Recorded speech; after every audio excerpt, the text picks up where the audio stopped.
This is Lauren Boebert at the full committee organizing meter for Natural Resources Committee, um, which sounds like it's done a lot of great work in this country.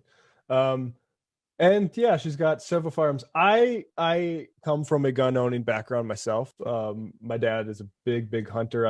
I've done some big game hunting myself, along with plenty of like pheasants and stuff like that. Not good gun safety to stack guns on a bookshelf. I will say.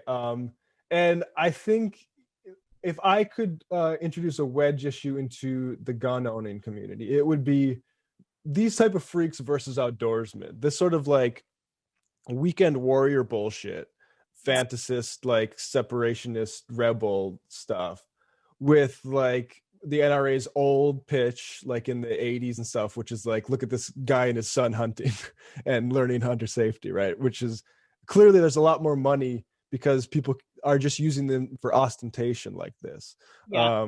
Then a double barreled shotgun, you're going to get something with a scope.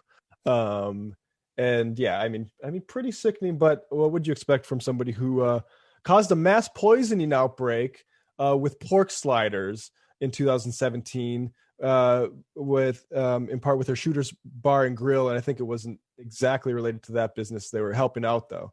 But Lauren Boebert is on proper court documents causing a mass diarrhea outbreak, including reports of bloody stool to over 80 people, age ranges from 7 to 56. So this is a psycho person, a scammer. Like she also got, there's also a recent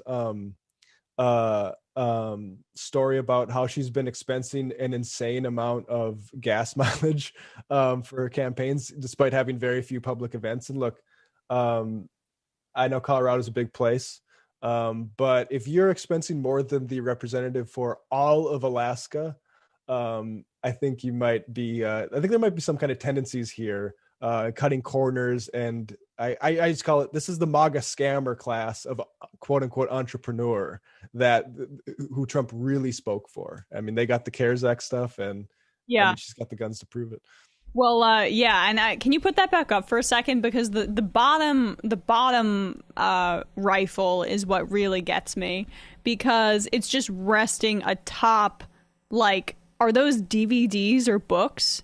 Yeah, it's got a shotgun on some books there. Yeah, very natural, So one, either she's not pulling out the books to read very often, or two, she is, which I doubt.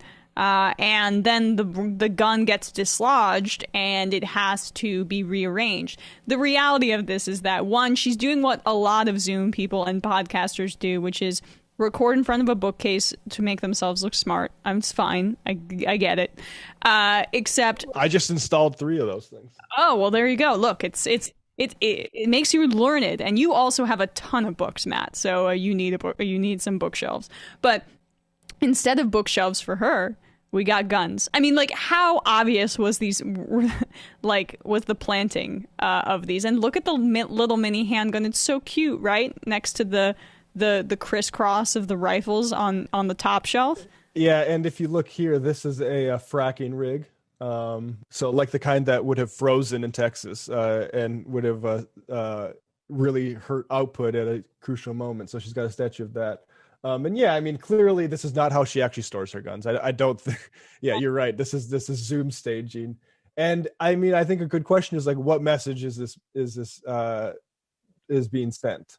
And I mean, I think it's fairly clear that she's a fascist. Yeah, yeah. I don't think it was that subtle, to be honest with you.